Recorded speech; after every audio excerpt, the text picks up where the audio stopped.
भीड़ है कयामत की,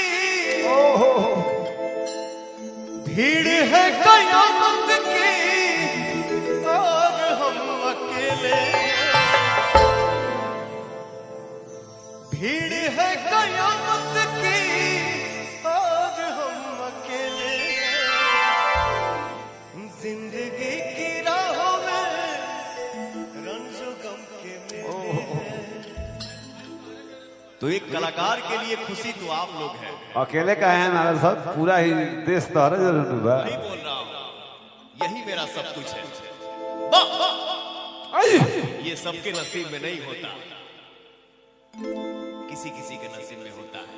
जो हमारे भगवान इतने ठंडी में बैठे हैं, खड़े हैं, ताली बजा रहे हैं, डांस कर रहे हैं। लव यू, जय हो। हरी सनहिया लगा हवल, बहुत बात नहीं, नजरिया चुरावल बहुत बात होला। सनहिया लगा हवल, बहुत बात नहीं, नजरिया चुरावल बहुत बात होला।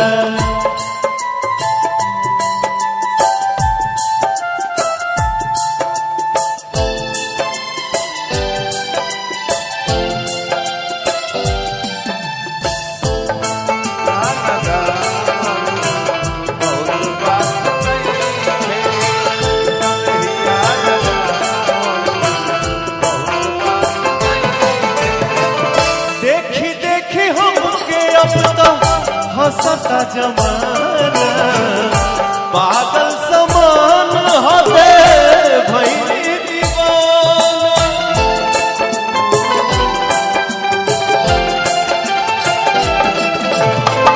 देखी देखी हमके अब तक हंसता जमाना पागल समान हवे भइली दीवाना। जितने भी भाई हमारे कुछ लाठी जैसा चला रहे हैं, हाथ जोड़ के विनती है कि हमारे श्रोता पे कोई डंडा न चलाए। प्लीज कोऑपरेट करिए एक दूसरे को। असरा धरा हमल बहुत बात नहीं,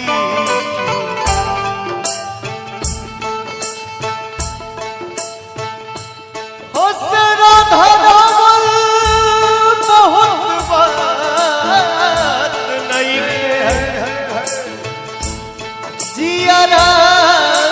जुड़ावल बहुत बात होला।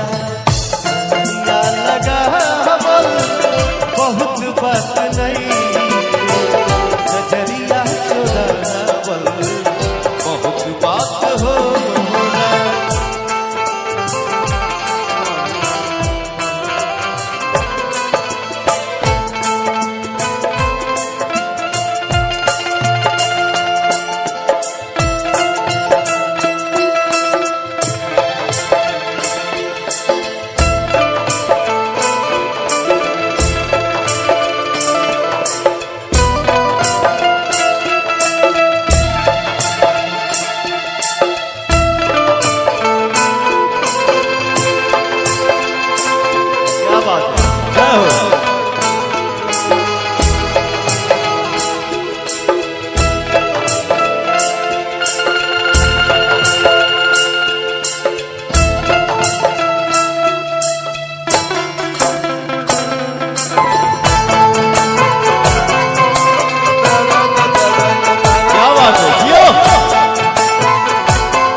केहू के रोबावल,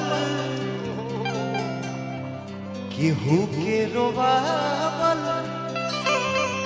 बहुत बात नहीं खे, रोआ के हंसावल बहुत बात होला।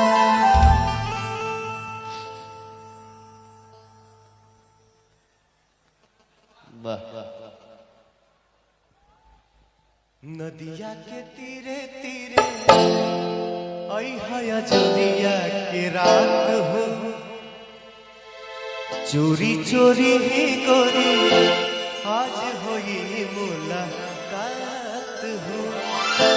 प्यार चंदन हो जाए, नेह धड़कन हो जाए, नया जिंदगी के होई शुरुआत हो।